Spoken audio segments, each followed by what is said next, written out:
Hey everyone, and welcome back to another Dr. Cool Cat session. It's great to have you.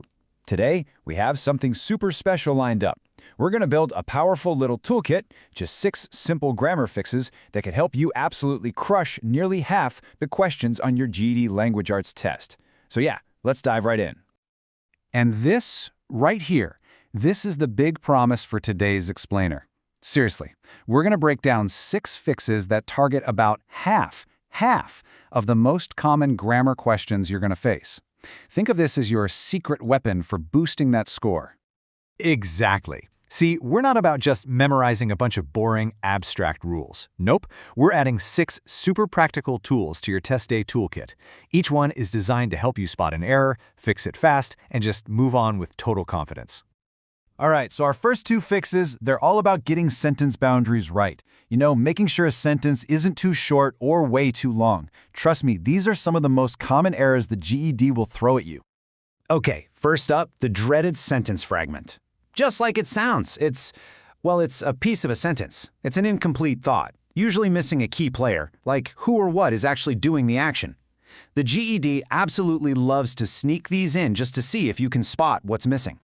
Okay, just look at this example right here. Which improved outcomes? Your brain immediately goes, which what? What improved outcomes? See, it's a fragment because the subject is totally gone. But look at the fix. By just adding one little word, we suddenly have a complete, confident sentence. Boom, done. So next we have the exact opposite problem, the run-on sentence. This is what happens when 2 complete thoughts get kind of smashed together without the right punctuation or a good connector word. It's a super common mistake in writing. So check this out. We've got 2 complete sentences here, but they're only joined by a single comma. That's a classic error called a comma splice. Now the easiest fix, and the one you'll see a lot, is to just add a simple connector word, like and, but, or in this case, so.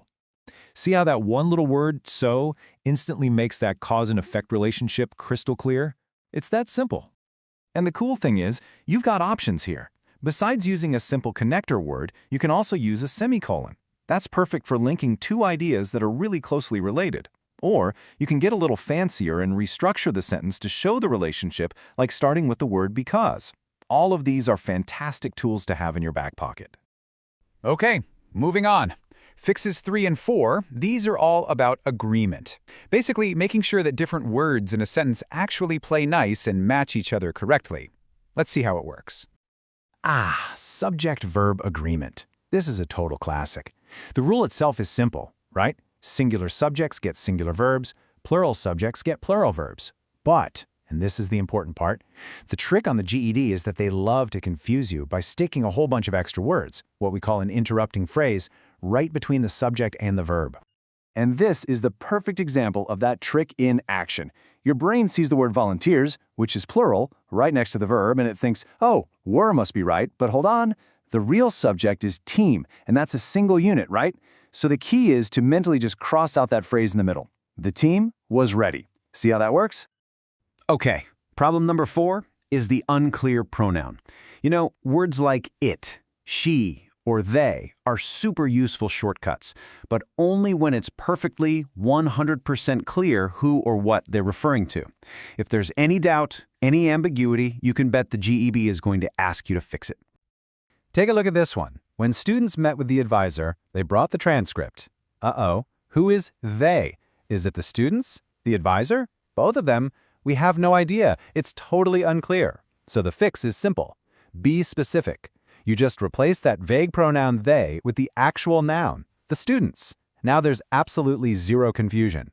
When it comes to the GED, clarity is king. All right, let's bring it home with our last 2 tools. These are all about being precise, picking the absolute perfect word to fit the context and to make sure everything flows in a clear, logical way. Right, so the GED doesn't just test grammar rules, it also tests your vocabulary, but specifically in context. This means you've got to put on your detective hat and use the clues inside the sentence itself to figure out which word fits best. This is such a great example. The treatment was controversial, a small dose produced noticeable results. Okay, let's look for clues. The second half of that sentence says a small dose creates big results. What does that tell us? It points to power, to strength. So a much, much better word here is potent. The treatment was potent. It just clicks perfectly into place.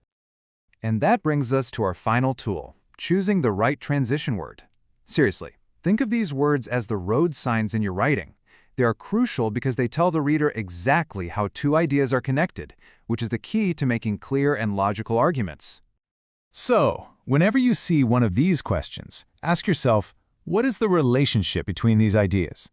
Are you showing a cause and effect, a result? Then you'd use a word like consequently. Are you showing a contrast? Then you'd use however. An example? For instance, picking the right road sign makes your meaning instantly clear to the reader. No guesswork needed. And just like that, there you have it. 6 super high-impact fixes that are now part of your grammar toolkit. Seriously, mastering these skills is your new secret weapon for the GED Language Arts test. So, just take a second and think about it. Which one of those 6 tools really made something click for you? Which one was a real aha moment? Hold that thought because we're about to put them all together on a final checklist for you. Okay, here it is, your 6-point GED grammar checklist. When you're reviewing a sentence, just ask. 1. Is the thought complete? 2. Are the ideas connected properly? 3. Do my subjects and verbs agree? 4. Are all my pronouns crystal clear? 5. Is this the absolute best word for the context? And 6. Does the transition word actually show the right logic? That's it. You know what? You are more prepared right now than you were just a few minutes ago. I want you to walk into that test with confidence, knowing you have these exact tools to succeed. You've totally got this. Okay, now it's your turn. We really want to hear from you. Which of those 6 fixes was the biggest game changer for you? Was it learning how to spot those pesky interrupting phrases? Or maybe using the context clues for word choice? Drop it in the comments below. We'd love to know. And hey, if this little explainer was helpful, do us a favor and hit that like button. And be sure to subscribe for more from Dr. Cool Cat. Thanks for watching. And one last thing, now that you know what to look for, I bet you'll start seeing these 6 errors everywhere. You've got this.